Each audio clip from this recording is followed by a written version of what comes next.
You're listening to Brayzen Bookworm's Unrighteous Reading Rebellion, a reformed book snob's journey and musings through all things romance. Some language may not be safe for all ears. Frequent use of sarcasm may occur. Welcome to another amazing episode. We are the Stalker Sisters. Well, the three of the Stalker Sisters are here today. Susie couldn't make it, and we are so incredibly honored and happy to have Rob Brinkmann / Rob Hatchet with us today. I'm going to say he's one of my top favorite narrators, and having him on here to talk with us today is really, truly incredible. So, Rob, thank you so much for being with us today, and take a minute to introduce yourself, please. Sure. Well, the honor is mine, obviously. Really, thanks for having me. It's nice to see you all. After we've seen, some of us have met in person, but it's always nice to see faces in this audio industry that we work in. But my name is Rob Brinkmann. I narrate under my name, and I narrate romance under Robert Hatchet. I am an actor. I've been acting professionally for over a decade in New York, and I've been narrating audiobooks technically since 2019, but really only full time for the last year and a half or so.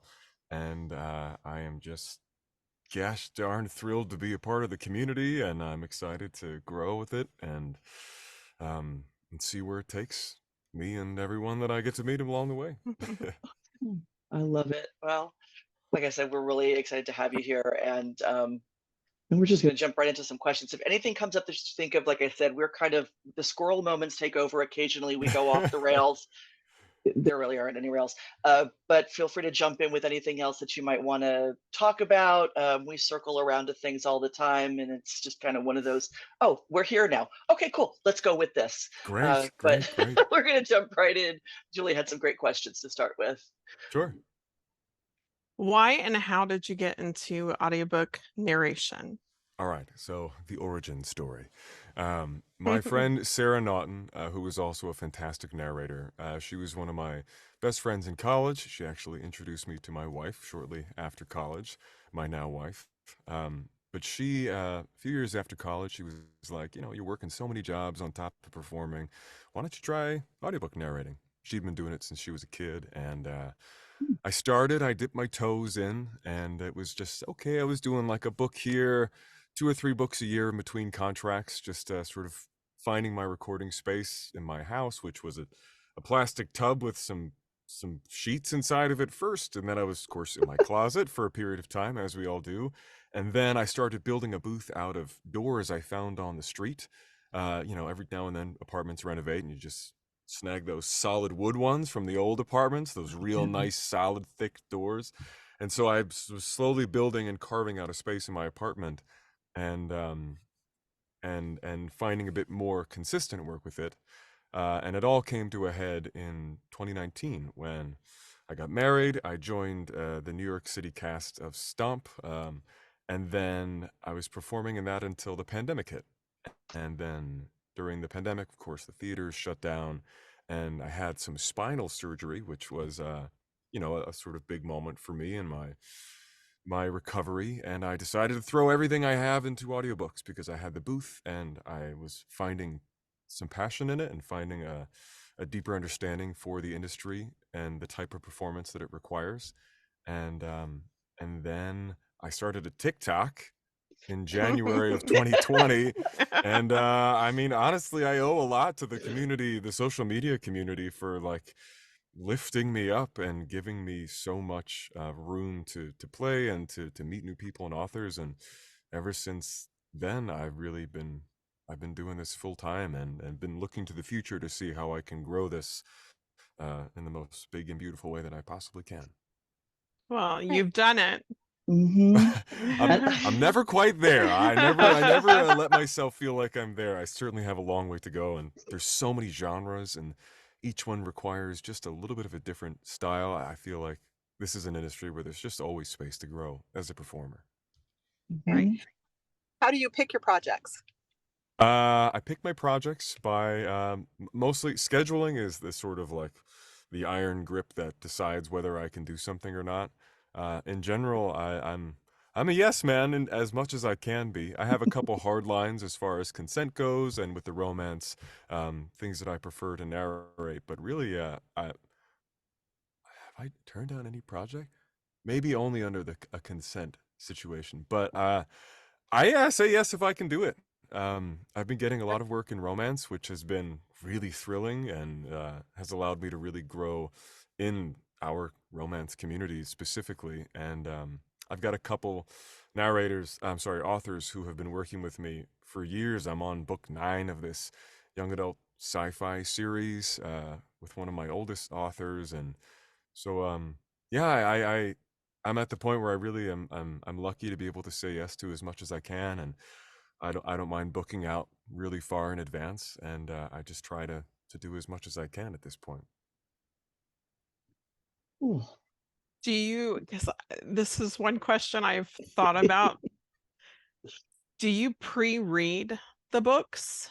Absolutely. You do. 1,000%. Okay. Yeah. I was going I to mean, say, how in the world do you, if you don't, how in the world do you know where the inflection and all that needs to come there's in? like the So, oldest, there's like an old adage for audiobook narrators where you narrate a book and in the last chapter you find out that the character has got like a Russian accent, right? It's this nightmare situation, which thankfully I have not encountered. But I mean, I'm a theater actor.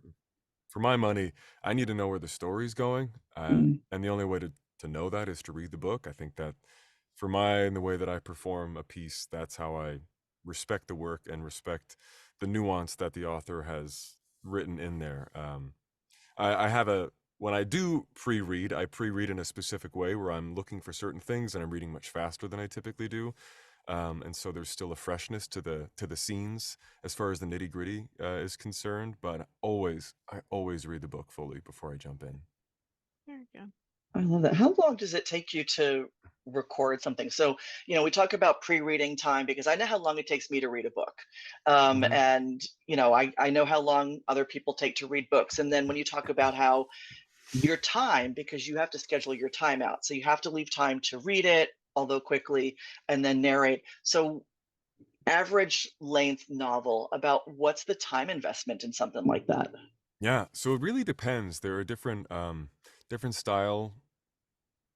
different genres require different prep. Obviously, for like a large sci-fi piece with 150 characters and planets and different accents, I mean, for every book I do, I'm creating a spreadsheet of all the characters, their presented gender, their dialect, any sort of things that might be a marker for how they're going to sound. Because when you go back after you've read the whole book, it's good to have these little flags, especially if it's series, because then you have this from book 1 when this character comes back and is the evil guy in book 7, and you can sort of trace. And of course, I have voice match files for everything as well. But that's all to say, I'd say it takes probably in general between like 3 and 4 hours for every finished hour of audio, and that's including the prep Wow. time, including the recording time. Because I can rip through a few hundred pages, in a day, 300 pages in a day of prep material, especially if it's a series that I know and I know these characters. But if it's a new series or if it's a nonfiction where there's a lot of names and a lot of cultural pronunciations that require research, that can sometimes double Mm. the prep time. So it really depends. But typically when I'm in the booth, I can crank out around like one finished hour every 2 hours, 2.5 hours. Interesting. Mm-hmm. That's cool. I love the bloopers that you do, that you put up on your reels I sometimes. try to catch Like, them. I try to catch them. It's that's tough because you're fantastic. going and you're trying to stay focused, and sometimes it's a blooper, and I punch and roll and I go back and I'm like, I should capture that one. That one's particularly stupid. No, my editor brain loves it because I do this with my authors sometimes where I'm editing something and I'm like, okay, that's a blooper reel for the back of the book. Because sometimes some of the things that they'll write, I'm like, I don't think that's what you meant, but it's really freaking funny. Our So we need to brains save that. say wild things sometimes, and when you're speaking just words by yourself in the dark, you don't clock that you're saying the crazy thing. Yeah. Um, And then you go back and listen to it or read it and go, or someone else reads it and goes, I You're don't. like, no way. Sometimes you get the pickup packet and it's like, no way I said that. There's absolutely no way I could have possibly said that. And absolutely I've said it. And I've said it with such confidence and vigor that it's just That's it's Yeah, fun to share that. there have been some doozies because I do audio proof also, and sometimes I'm reading along and I'm listening to it, and then it's like, whoa, whoa, whoa, whoa, whoa, go back. That's okay. That's really freaking funny, but that's not supposed to be. And then it's like I'll send it to the author, and they're like, no, and I'm like, yeah. And then we'll all have kind of a little giggle about it because it's like, okay, wow, that is kind of funny, but ooh. But let's change that. Yeah, we got to go back and redo that. So, Yeah. this is something that just kind of came to my mind when you said that is accents. How many accents can you do? It's I was trained. I went to theater school, and so I was trained in reading the International Phonetics alphabet. So, Ooh. given time, I can do just about. I can do most dialects. Certainly, most Anglo-derived dialects. Some that I have in the pocket for books are like your Irish and your Scottish, and I can crank out a British accent. Those are the ones that are my primary that I think I typically do. Do you have But a if you favorite? Yeah, I really like Irish accents. I find them so beautiful. So do we. Go ahead. Answer us in that Irish accent. Oh, you're you're putting putting me on the spot. All right, well, I'm let sorry. me just I'm put the sorry. caveat out there that this is just play. Michelle. What I'm saying right now is just play. We're just playing. We're playing around. We're just talking here. We're just having a row with each other. We're just saying, Joel, just complaining about. You have any questions for me? Of course. I love it. Thank you. Just channeling my best Colin Farrell as often as I can. I love it. I love it. So I know that you narrate other genres. What I'm gonna put you on the spot. What's your favorite, and why do you do romance? I think it's unequivocally romance, my favorite. It's my largest portion. It's the largest body of my work, and so I've been able to delve into the genre in a way where I've gotten to see and experience more of the subgenres. As a listener, I digest fantasy like it's my lifeblood. I am a nerd through and through. I love a high fantasy. I love magic. I love battles. I love all of that. But when it comes to narrating, I really have I think it really. I was talking to someone recently about this. I think it just comes down to human relations. I've been acting for so long. This is what I've chosen to represent as my life's work. Is understanding people and the way that they choose to represent themselves physically and verbally, the nuances of of anxiety and the way that people express love, and it's all there in romance books. Of course, when I first started romance, I've said this before, I had no idea. I had no idea what it was. I thought Fabio. I thought, sure, this will be fun. And then I had the privilege of reading some really wonderful romance titles that were, as I'm sure you all know, the meat of it was in the relationships, is in the best friends, and the way in which people show love not only romantically but to the people that they care about and want to protect, and it's all about that, and family, right? It's the I want to have a family someday, so I really love narrating like second chance romance with like a single dad with a bunch of kids. I love that stuff so much. I love your answer. Yes. Well, it's the truth, right? I mean, it's we're all just I'm sorry. No, please. So many people make fun of romance readers and romance books, and it's like they are deep. There are some They don't get deep- it. They don't get it. because And- they've never read it. No, yeah. Nope. And how could I you was understand that anything person. before you take a part in it, right? And again, so was I. I misunderstood it until I understood it. Yeah. And so I try to give as much grace as I can to those folks as I bring them into our world. I bring them into the romance spot. Come, you don't know what you're missing. That's been my goal for the last 3 years is converting as many people from book snob to romance book addict as possible, because I was there's a such different book feel snob. to it, right? There's like when I listen to a 30-hour fantasy book, I'm like, I know what I'm getting myself into. I'm here for the wild, like I said, I'm here for the wildness. And then when I'm prepping a romance book, I feel very different and very real things. It's less an escape and more like a nice, relaxing reflection. Sometimes relaxing, depending on not so much for the mafia romances. Yeah, But some of those romantic suspense ones can get a little bit intense also, where it's oh, and I like, love it. I know, I But love then it too. there's the It's my ones with like favorite. dogs and like, you know, he owns a coffee shop and she owns a CrossFit and they both have dogs and they're like eating shit on the street and there's like a million meet cutes and it's just Right? makes me want to drink coffee and eat baked goods. The amount of stories that make me just want to drink copious amounts of hot cocoa or coffee Mhm. and sit in a flannel and go chop some wood. I mean, it's all about, you know, there's male fantasy. There's a lot of fantasies going on for everyone involved. Love it. There's fantasy romance also. Have you done any paranormal? Yes, I have. I've done a few. But my favorite is a series that I've just begun, and we're on book one. It's called Bonded by Thorns by Elizabeth Helen.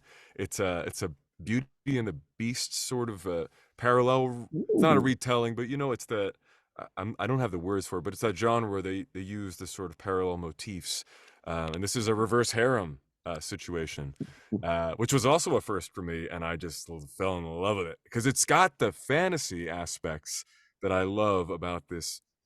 You know, there's a heightened nature to the sort of just the day-to-day scenes because there's more life and death in the fantasy world just because of Mhm. the creatures and the magic, and the stakes are a little bit higher, and so the intensity of the need to protect and the need to care for and the need to, you know, break free are all just much more heightened. So I think that's a fun genre that I hope I can do more on.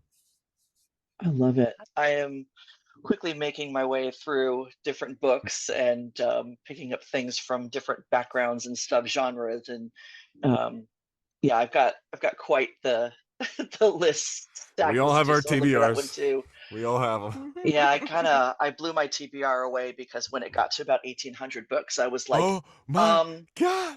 this is a problem. That's Yeah, I absurd. actually named it Audrey 2 because I just kept feeding it and it kept getting bigger and I bigger and love bigger. a musical theater And reference. God bless you. I'm a musical theater kid. So I'll say I'm a kid. I'm like, yeah, not a kid, but kind of big into musical theater. So everything revolves around that. But then I was like, Audrey, I love you, but you are my anxiety over the size of you has just gotten to the point where I literally just blew it away. And I was like, okay, now I'm just kind of what's next? So, Listen, but it's an yeah, ebb and flow. it is. But now my I guess it's a TBL, my to be listened to. Is that a thing? To Sure. listen Make it to a Now thing. is. TLT? I don't know. It is now. That is growing and growing and growing exponentially because so many voices and so many great stories. And I was not an audiobook fan originally. So this is my little audiobook thing. My younger spawn has dyslexia and has been listening to audiobooks for classes since they were 5 and 6 years old. Hmm. And I always thought, audiobooks, okay, fine, whatever. Somebody's reading a book to you. And then I started like, I was trying to remember the first one I listened to was By a Thread by Lucy Score. And I was like, this is not somebody reading a book to me. This is performance of a book that I love.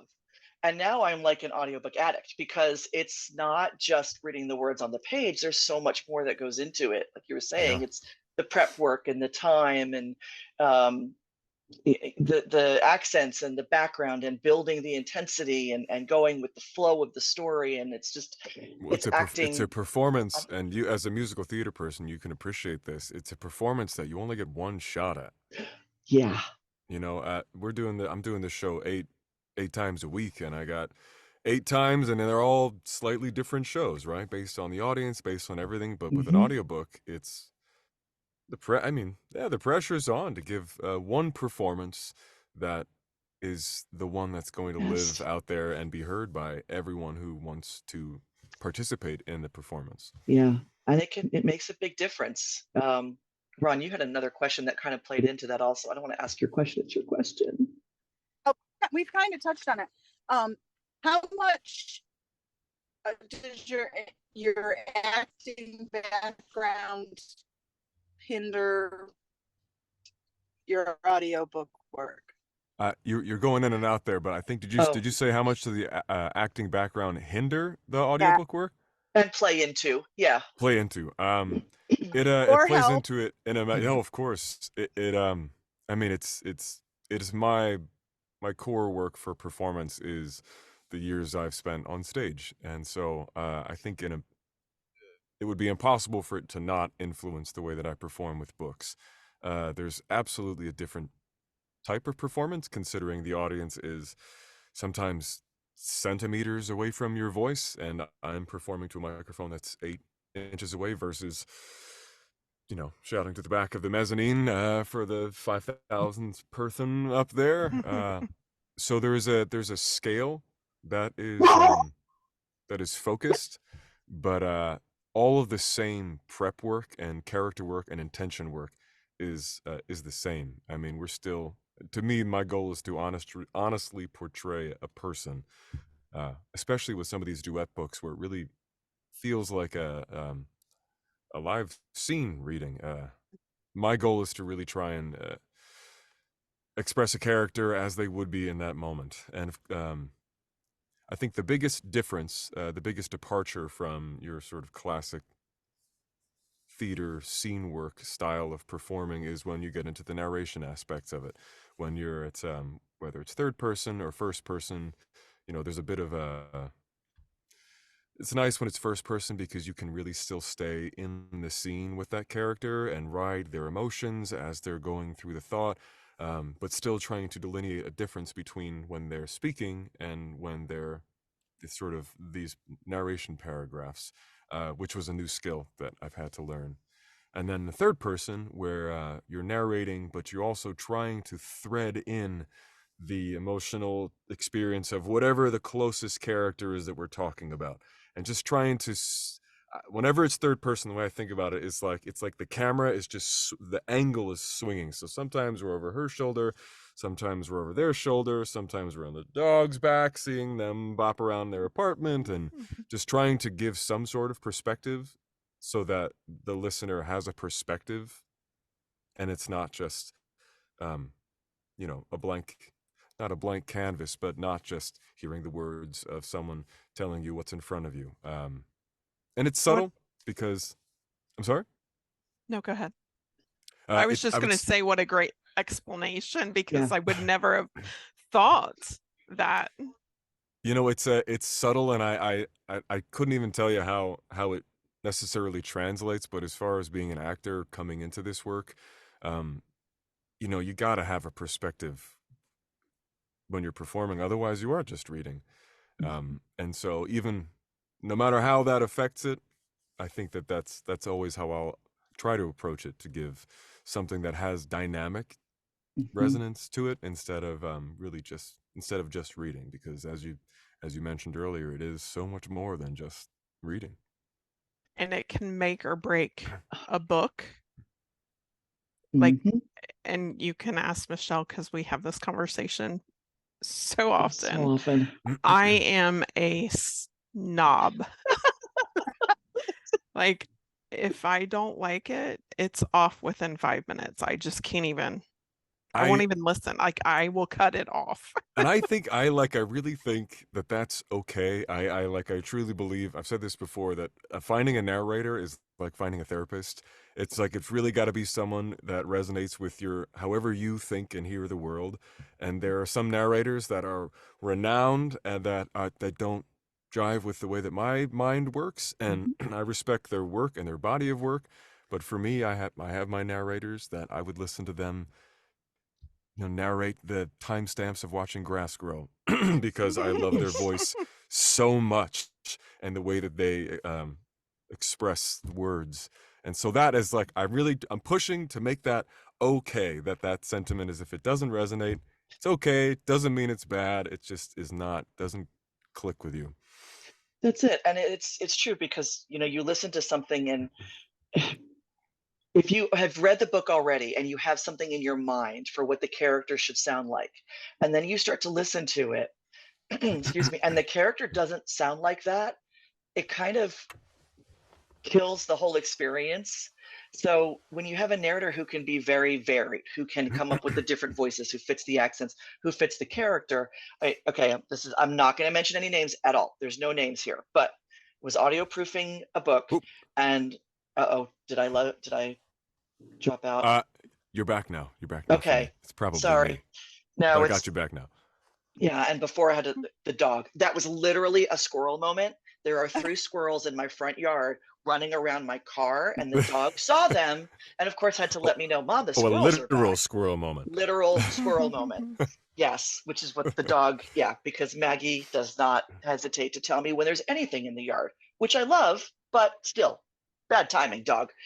Anyway, so there was a book that I was audioproofing, and I messaged Julie, and I was like, I'm having a really tough time with this because I should be hearing this, and I'm not.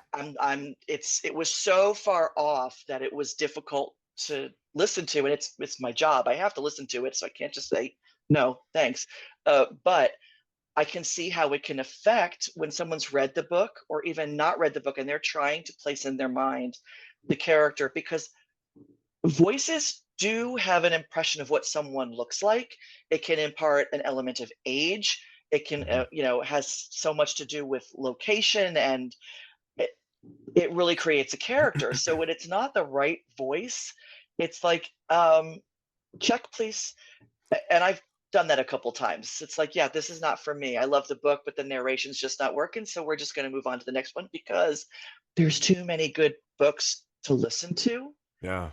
It's And to a read. fine line, and it's it's a tricky choice as a narrator to make in terms of creating characters, because there's one train of thought that is, for, let's just talk about accented characters, you can go as far as a very authentic accent for a character, and it can be almost inaudible. It can throw people off more because it is so authentic that it doesn't leave enough wiggle room for the person that they created in their mind when they read it. And so there is a certain element to, and I'm still learning this, right? I still feel like such a youngin in this industry as I'm finding my voice for the different genres. But there's an element of, like Robert Hatchet's male main characters all live within a certain world, because it's a relatable space. It's a neutral space, but it will always have a dial cranked in a certain direction to try and give with age, with cadence, with if they're aggressive or if they're passive.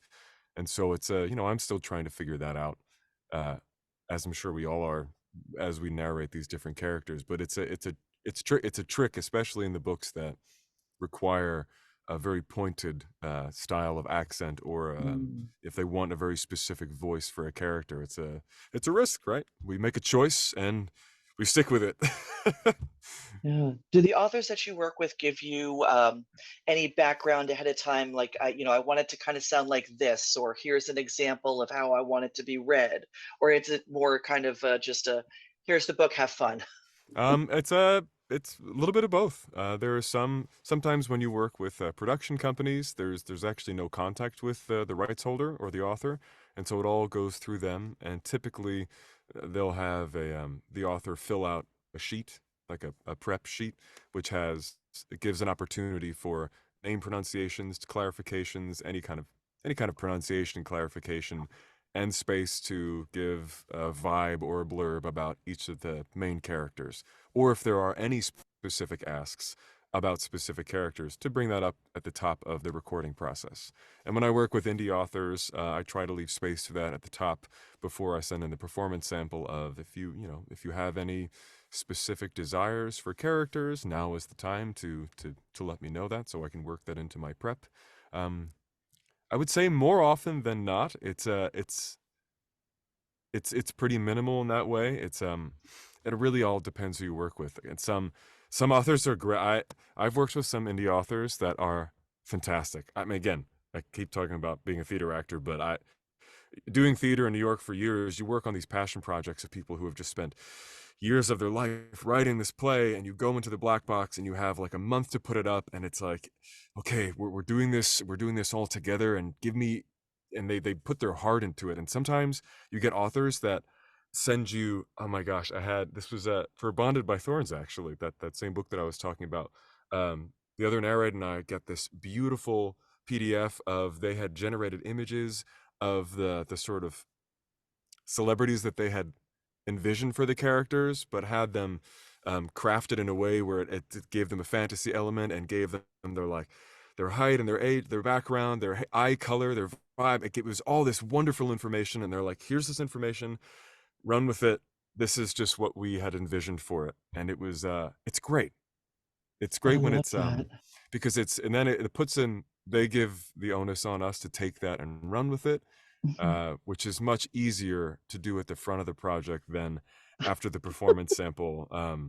You know, there's, I'm sure you're all familiar with this. The way, you know, the narration works is, you know, they get the performance sample and then it's off to the races with the narrator, because it's just impossible to go in and nitpick as we're recording chapter by chapter. The book would never get finished. So I'm happy with an author that gives me either full reign and appreciation for what the choices I make, or if they give me a really well thought out spreadsheet. I appreciate the passion for it, you know. I love it. I'm a fan of audio samples. I love it when I get those from my authors and they're like, okay, this is who's going to be in your ears next. And I'm like, oh, and I get to listen to it a little bit first. It's like a little tease.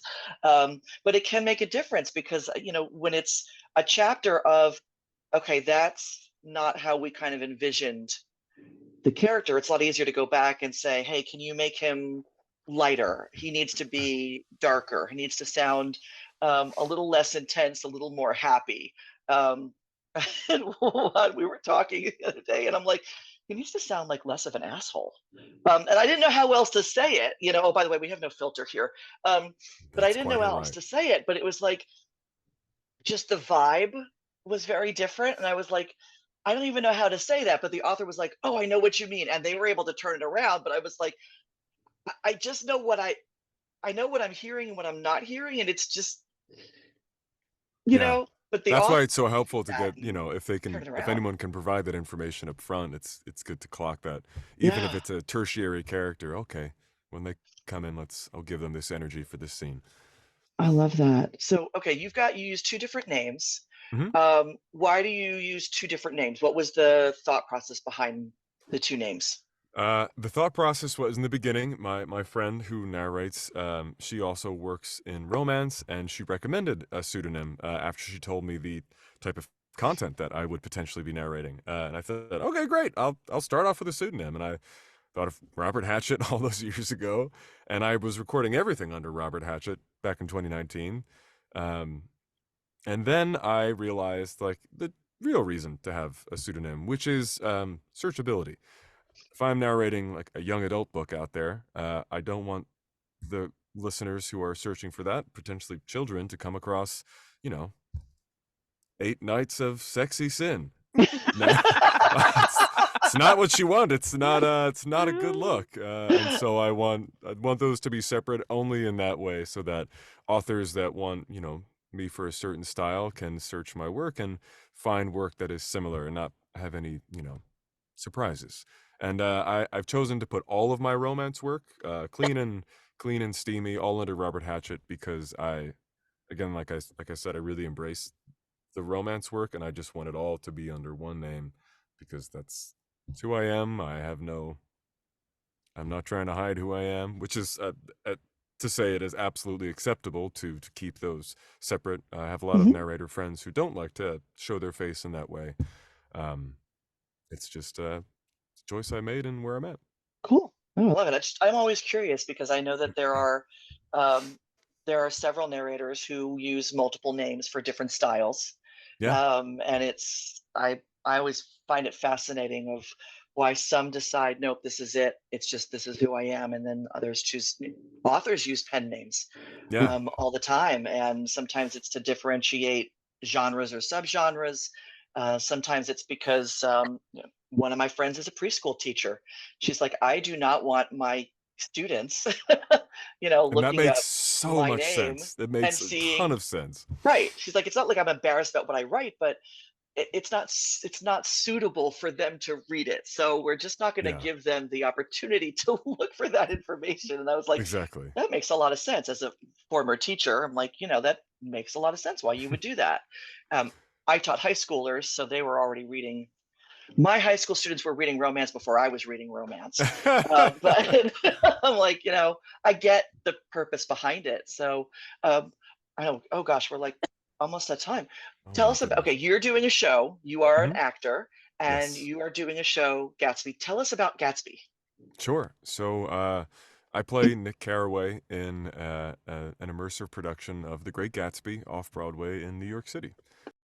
Jay Gatsby invites you to one of his infamous parties, and it's the hottest show in New York. The champagne flows and the drama unfolds, and you'll be right in the middle of it all.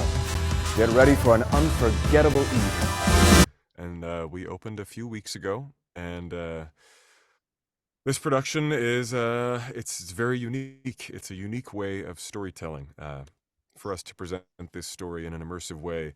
Imagine you walk into a space. It's a massive jazz bar. You come in. It's decked out wall to ceiling in 1920s sort of Art Deco. Is Art Deco the right phrase? Someone's gonna call me on that.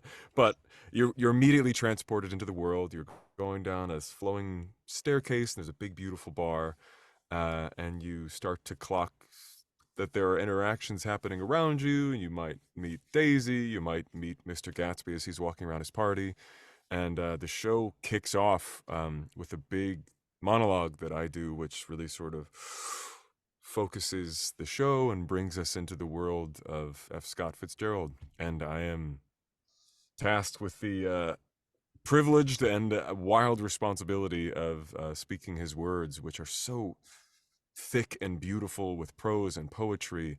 Um, it's the writer Alexander Wright. The show is about 7 years old, I think. It started over in London, and it's grown. They've produced it in Korea and Brussels and in Wales now, and this is the first New York City production of it, and I think is one of the largest in scale. But they've been perfecting this method of storytelling for quite some time now. And so what I think they've done a really nice job is weaving some actual real text from the book and bringing it into a theater space and making it believable that these characters would say these things, especially for Nick. There's one thing about the dialogue in The Great Gatsby, which is, written very naturalistically, but for me, my character, when I'm speaking these monologues and I'm quoting the book, in a sense, it's turning that prose into activated dynamic dialogue. I really think my work in audiobooks has given me a lot of tools in being able to activate that dialogue. It helps that I walk around the space, and you could be there having a drink with your friend, and within the first 5 minutes of the show, is like I have my hand on your shoulder delivering my first sentence to your face, and then running over to someone on the other side and delivering the next paragraph to them and their friends, and then all of a sudden the show starts and there's a big dance, and then out of nowhere, each character will pull about 20 people into side rooms, and all of a sudden the jazz bar has been diminished by 100 people, and there's a new scene going on, and I'm in a separate room with Tom and Myrtle, and I'm meeting Myrtle Wilson, and with a small group of 20 people, and this is generally how the show goes. So you as an audience member are invited to join actors throughout the piece. As you're brought into separate rooms, you might be brought into Gatsby's office, as he talks about his business deal, or Daisy's room as she talks about, what dress to wear or how she feels about Tom. And there's a multiple moments during the show where everyone's brought back into the big main space, and those are where the big sort of tentpole moments of the show happen. So everyone really sees the grand arc of The Great Gatsby. There's no way to see every little tiny scene, but you'll get the big moments as we move through the story, and we do it all up to the tragic and bitter end. It is fascinating I because know. when you think theater, you think you're sitting in a seat. There Mhm. are actors on stage. They Yeah. are well choreographed and well rehearsed, and hopefully everything goes to plan. It doesn't always, but everything goes according to how it's supposed to. And you're an observer. So Yeah. immersive, okay, for one, to be immersed in Gatsby's world is pretty incredible. I get chills just thinking about that. But to have that where you're interacting, where things can change, somebody does something, says something, Have you done improv? I know this is way off the rails also, but do you have a background Mm-hmm. in improv? Mm-hmm. Yeah. Yeah. Okay. And it really plays into a major way into the show, because the way that we do immersion is you are an observer as an audience member, but you are at Gatsby's party, so you are physically in the world that the characters are in. So there are stylistically a number of different ways to go about doing immersive theater. One of them is to have the show take place around the audience and amidst the Mhm. audience, but the audience isn't in the world of the show. For our production, the audience very much is in the world of the show, and so we will use audience members as sounding boards, or throw lines to characters through audience members, as if we were at a party. And it's if Gatsby tells everyone to sit down because he wants to talk to Nick Carraway, it's for Nick, it's an awkward moment, and I might look to someone and go, well, it's quite strange to ask everyone to sit at a party, isn't it? And I can look at so there's moments of nuance that we're allowed, as far as improvisationally, that go above and beyond our scripted scenes, that are the real meat and potatoes of bringing in the audience into the world, because there's a certain amount of agency which we allow our audience. There's you get a little scripted speech as you walk into the space, which says, like, this is an immersive piece. If an actor talks to you, you're more than welcome to speak back to them, but if they're speaking to each other, that's your cue to listen. And so we try to set a number of ground rules, which are there and sometimes are broken, and we have things that we do to bring the show back on track. But it's a colossal effort, truly, and not only vocally, but Uh-huh. to corral the audience. It's a huge team effort, from stage management to actors to our house staff. It's just it's a wild thing we're doing. It's herding cats to the extreme. I mean, that's Yeah. And trying to keep everybody in world as we're herding. yes. So if we're going to Tom wants to take Nick into a small room, we're taking 40 people with us, and I'm talking about how I knew Tom in college, and this was our Wow. friendship, and we've talked to Tom, the actor that we've talked about our history as our characters, and I've read the book like 4 times now, and I've mined it for every little bit of gold that I can just throw in, because there are so many fans. The Yes. show is like, I've said this Yes. before, but it's like it's reached a point of like mythology for American culture, as Yep. the 1920s begin to disappear into a time where people living don't have many active memories of it. We have this story, which is this little, like, it's like putting a cup underwater. You get to see underwater. I feel like it Yes. really is this lens into this time, and it's where it's where the American people started to be judged by what they have. And so it's a massive conversation about class and power, and Mhm. it's all in there. And it's That's why Gatsby's yeah, still it's taught in high school. right. I mean, Because it's it's so many elements of it that are relevant and that are it's a turning universal, but point for Americans too. yes, And yeah. the production team were, very excited to finally bring it over to New York, to this story's home. I mean, the Fitzgeralds lived here. This was their life in a way. It was That's so an interesting. exaggerated version of their life, but they lived very fully. It's fascinating to me that Gatsby was originally produced in the UK, because it is such an American story. Yeah. I think it Wow. speaks to how far that story resonates, Oh yeah. and again, I think I would imagine for I suppose I can't speak for anyone else, but I would imagine for folks who are not from this country, it's even more of a piece of legend, because, I'm a New Yorker. I've been in this city for 15 years now. I know the history of this city, and I can conceptually see what the 1920s might have been like here. But for someone who's never been to New York, never been to this country, it really, like, Yeah. it's Very different. it's very vibrant. It's a very Mhm. vibrant way of expressing what was a very dingy and thick existence. Oh yeah. Do audience guests come in costume? Yes, and it Yeah. is the best. It's the best. The more the audience, they're encouraged to dress up in when they get their tickets, And there are some times when, if our audience is like 50% in full 1920s, it's amazing because it fleshes the world out, right? We bring 20 people into a room and they're all dressed like us. It's like, it's really like we're talking to, you know, people at the party. And in some way, I think there's also something exciting about, before we all get established, there's a bit of like, is that person an actor, or are they just fabulously dressed? And so there's this like, audiences are looking at other audience members, trying to figure them out, trying to figure, are they going to try to pull me? And so it creates this sort of, it makes the space very alive and very energetically easy to play with the more people dress I love it. for the age. Which brings us back to herding cats and to jump off. Oh, Ron, you're You've fading been in and out. attending book signings. I heard- said you're going to book signings.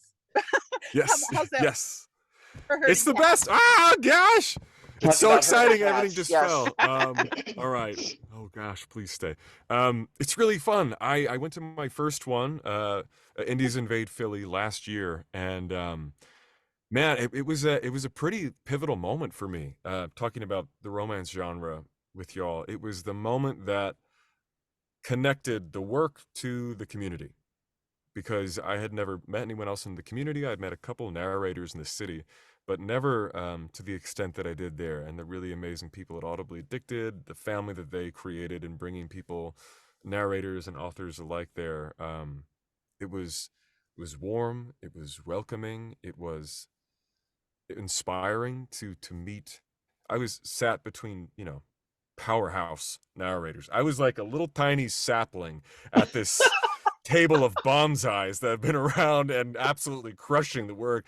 And I listened to people come up with stacks of 12 books and get back in line for another 12 books, because that was the limit, and have a rapport with these narrators because they've seen them at book signings and listened to dozens of their books and talk about. It was specifically it was a woman speaking about a character from a cowboy romance, and the narrator to my right had narrated. It was a serialized. I'm gonna say it was like maybe 20 plus of this series, and the way that they spoke about the character unlocked something in my brain about the real impact that these stories can have. And it was, I think it made it clear for the first time that the impact goes beyond the single story, that the characters in these stories can offer a perspective, not only an escape, but really like a deeper understanding of people. And if, you know, if you're reading a book and you resonate with one character, sometimes you see a movie and you're like, oh man, that character was great. In the book community, you can get a chance to be with that character for like 70 hours. And how beautiful is that? To see them and hear how they see the world and try to understand why they did something, and to love them for all their faults and their beautiful strengths. That's when I started prepping differently and taking on more work in the romance genre specifically, and trying to expand my subgenres. So yeah, to put it, I mean, not in a nutshell, I just waxed on, but it was really impactful, and I can't wait to go to more. I have the show has been so beautiful, but it's tethered me to the city, and I really haven't. There were so many this year that I was invited to so graciously, but I couldn't go to. So as soon as I can, they're going to be a priority for me, because that's the Well, We main- all. Oh, go ahead, Julie. I was just going to say, you know, Michelle and Ron was working at IIP that year that we met you, and Michelle and I met you and were just you were warm. We got to the end of the line and Julie said, we have to go back through because, and I was like, that's good, because I have to get another picture of, and it was actually you. I was like, I need to get a different picture with Rob because I don't know what the hell I was doing. And I was like, second picture. Like, okay, here, twist my arm. No, I'll twist it for you. We're going back through because we both wanted to come back through and see you. But there's something about you specifically. most people know this about me. I am not a hugger. I don't like being close to people. I don't know what they've got on them. I'm just weird like that. That's fair. That's very fair. And I've never felt a warmth like I did with you. It was crazy. It was like weird. Oh, But from that point on, it was like, Rob, we need to, and of course I work with authors and I'm like, Rob. I'm like, Yeah, I'm gonna say your he's name really comes up good. quite a bit when authors are like, okay, this is the character, who am I looking for? And there's so many to choose from, but I'm gonna be honest, I'm like, yeah, you gotta go talk to Rob for that's this one. very humbling That's to hear. That's Yeah. very kind of you to put me in the pot when you can. I love people. I like, I've chosen to devote my life to being different people, and I mean, you ask about these book signings, getting to meet everyone, and it's just like a massively humbling experience. Well, And it was like I can assure you, the warmth that you felt, I felt it back, because there was so much love in that room. There was so much love in that room, Yeah. and support. It was wild. yeah. One more thing about what you were saying in regards to romance in general and the connection that readers have with the characters, or I have to actually, tell you that these books have healed many people just because of what the authors add into the story. It could be something that I've been through, and it just gives you not Yeah. education, but there's just There's a connection, the healing. honesty and the There's a depth of healing in emotions. it. Yeah. So they are Mm. really powerful. I mean, words are powerful. Yeah. Mhm. It's So I mean, it's catharsis. It's the root of all different types of group therapy out there, is going to a room of people and sharing an experience that you are having, and knowing that everyone else in the room has shared a similar trauma, and seeing how similar other people have responded to very different life circumstances, but seeing how the response was the same, and Mhm. feeling heard and feeling seen. And I completely agree with you that I've seen it firsthand in some of these titles, seeing these characters experience, various types of trauma, from simple to very complex, and coming out on top. Mhm. right. That being a core tenet of these stories. Knowing there's a happy ending. Yeah. It's very powerful. And when you can immerse yourself in it, where you're like, okay, I feel seen, I feel heard, I feel understood, and then you know that it's going to have that happy ending. There's angst. A lot of books have a lot of angst, but when you get to the end, it's going to Gotta have be, conflict, there's going to be the happy ending. Ron, what were you saying? Well, I wanted to swing around and say that your name was one of the very first they mentioned when we went looking for our bedtime story narrator. Yeah, no, I And reached out to Mo specifically, and I was like, so we have this thing, and it's a huge ask. And it was a huge ask, because this is a brand Please. new author. And we were like, okay, so we have this thing that we're doing. And would you be able to reach out? Because I knew you were working with Audibly Addicted from IAP. I was like, would you be willing to reach out to Rob about narrating the prologue as a bedtime story for our event? And it was like, I know it's a huge ask. It's totally okay if it's not okay, but this is what we're thinking. And can you help a girl or girls out here? Well, you know the So secret weapon now, because I would do anything for Mo. I would do anything I, for her. She's fantastic. she is an incredible human. I will tell you, she has been really amazing about putting us together with people who have the same kind of mindset, who are in it for the right reasons. And just her willingness to reach out and say, oh yeah, I can reach out to Rob, no problem. And then getting back to us and everything else. It was just, thank They you. are community creators, the good people at Audibly Addicted. Yes. They have done so much for me, and clearly they've done for you as well. It's and it only benefits everybody. And I Yeah. was so happy to do that for you. That was an honor to be asked, quite frankly. Oh, thank So you. thank you for asking me to do that. Really. It It's was amazing. it We was one wanted- of those things that if you Michelle will say this all the time, if you don't ask, you'll not, it's a definite It's no. automatically Exactly. a no. And so we're like, okay, well, we'll ask. And I can tell you the author was in tears, Yes. happy, very honored. Two things. We're going to do one question and then we're going to do speed round. And that last Sure. question is your social media, because That's we know perfect. that you've got a social media presence. And talk to us a little bit about that. I have a favorite reel, a favorite TikTok Oh boy. that you did. It's the daddy one. Oh, So right. that As a romance narrator, you have to have an arsenal of different inflections with each different word you have in your tool belt. Let's talk about the daddy arsenal. Call me daddy. Okay, daddy. Hey, Dad, you mind watching the kids? Dad? Ugh, my God, you're so dumb.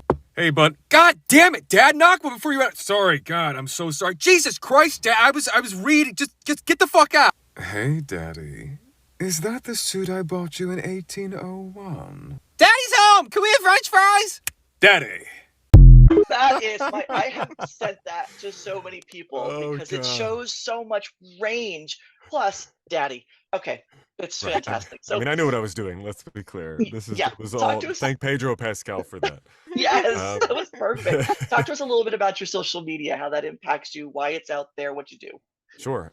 You can find me as Read by Rob on Instagram and TikTok. I thought that would be a nice handle to encompass all the work I do in voiceover and audiobook narration. They're all words coming out of my mouth. And I started it because I wanted to make a presence. I wanted to grow in the industry, and I was trying to put my seeds down in anything that could possibly stick to grow to allow me to meet people. And I noticed there were a lot of authors on TikTok, a tremendous amount of indie authors on TikTok, not just indie authors. And I had never been on TikTok, and so I started it. And I had read, I think it was like a croissant recipe, as if it were, a steamy scene, and it was funny, and it made me feel stupid and laugh. And since then, I try to just my whole ethos with putting stuff out is like, if I'm in the booth and I'm laughing at myself, it's worth putting out there to see if anyone else might laugh at it. It's hard to say that I'm curating some things, but there are moments when, yeah, right. I watched Pedro Pascal do an interview, and he makes a joke about being called daddy, and I'm like, oh, daddy, what a word I'm familiar with. And I'm like, there's something there. There's something there. And sometimes it's hilarious, and sometimes, boy, it falls flat, and sometimes I like to sing, and I just I try to it's me, right? Like, I'm not trying to. It's not a character. Well, I love that because it's that's me. authentic. Yeah. And I think that's what resonates, is that it's like, okay, he's not trying to be someone else. This is just kind of who he is. That's all I got at Pretty the end cool. of the day, right? I don't know if it's cool or crazy, but it is the truth. It is the truth at the end of the day. I don't do a lot of like live narration on there, because I found I prefer to be in my space for that. But occasionally I'll bop on just to check in with some folks and see if they want to see the process. I love But that. I'm very precious with my process, so I found out early on that I prefer to do that off camera. I love it. Well, thank you for all the questions we have. We got the speed round. So the speed round's really easy. Don't think, just say. We're going to give All you right. a this Don't or think, that. just So say it. yeah, it's a All this right, or that. So Okay. we're just going to go through it fast. Julie, I think you're up first. Beach or lake? Oh, beach. Oh, beach. My Coffee wife or is like, I am beach. Oh, coffee or tea? Oh, God, that's so tough. Tea. I'm gonna go tea. Sweater or hoodie? Oh my gosh, another tough one. Oh gosh. All right, hoodie. Jeans or sweats? Whew, sweats. Let's go. Give me comfort. Give me leisure. Pizza or tacos? Tacos. I'm lactose intolerant. Pizza's wonderful, but it's just so bad for me. All about the tacos. Tacos every night. Let's go. Books or audio? That is rude. I'm gonna say books because there is no audio without the book. All right. There you go. Okay, so Kindle or paperback? Paperback. Oh, all right. I like the way it smells. There is something about holding that paper There's in your something hand. I about get it. it. Are you a planner or a go with the flow type of person? Depends on the circumstance. When it What comes about to your work, reading? work is plan, all plan. Plan? Cool. All right. Frozen yogurt or ice cream? Are you a Froyo or are you Ben and Jerry's? As long as it's dairy free, ice cream. Let's go. Cool. All right. Cats or dogs? Dogs. I'm allergic to right. cats, and I love my dog. Very cool. Very That's good. it. See, wasn't that easy and fun? That was so quick. That was quick, right? That's no. I was gonna throw a message. I saw it. You were gonna say it. We all know it. She's all know it. behaving today. Behaving today. What is wrong with me? Oh, Anyway, God. Rob, thank you so much. I am so Please. bad. I know. This was really Thank you fun. so much for joining us, for coming online and spending your time, which we know is precious, and sharing some of your process and your thoughts with us and your time with us. And any last things you want to say? What's coming next? What you got going before we let you go? I just won my first earphones award, which is pretty exciting. For a Yay! multicast, it's called Best Friends by Shannon Hale. It's a really beautiful story. She wrote this as a graphic novel, as a loose version of her experience growing up as a girl, and all the things that come with adolescence. And it's literally, I got really emotional reading the graphic novel, and then we were brought in the room. It was the first group book done together at the Macmillan Studios post-pandemic, and it's just got a beautiful cast. It's got a lot of, just relatable stories, and it's a milestone for me. I'm pretty thrilled about it, and so I'm feeling excited and congratulatory to all the people involved in it. Congratulations. Congratulations. That is Thanks. awesome. Yeah, and my first Lauren Blakely book just dropped, Double Pucked, which is a hockey romance, which is really thrilling. Yeah, I'm going to be going to grab that one. It's great. It's Samantha Brentmore, J.F. Harding. They're both, I'm sure you've met them both. They're absolute gems of humans, including, Lauren herself, who is a wonderful collaborator. Just wonderful to collaborate with. Oh, that is awesome. Very cool. And what's your next, do you have a next signing that you're going to that you know of that you can talk about? I will be at Indies Invade Philly this October. So that's the only one confirmed on the books, and Rare Paris next year in April, which is thrilling, albeit I'm sad that it conflicts. So it's conflicting, but they are the two that are on the books for now. But keep an eye out. There's going to be more coming as soon as I get that schedule freed up.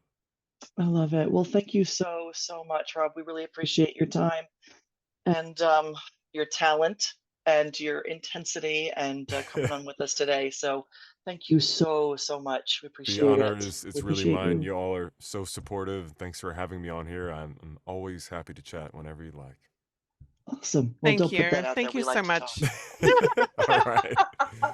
Thank you. You have a great day. Have a great afternoon. You too. Bye-bye.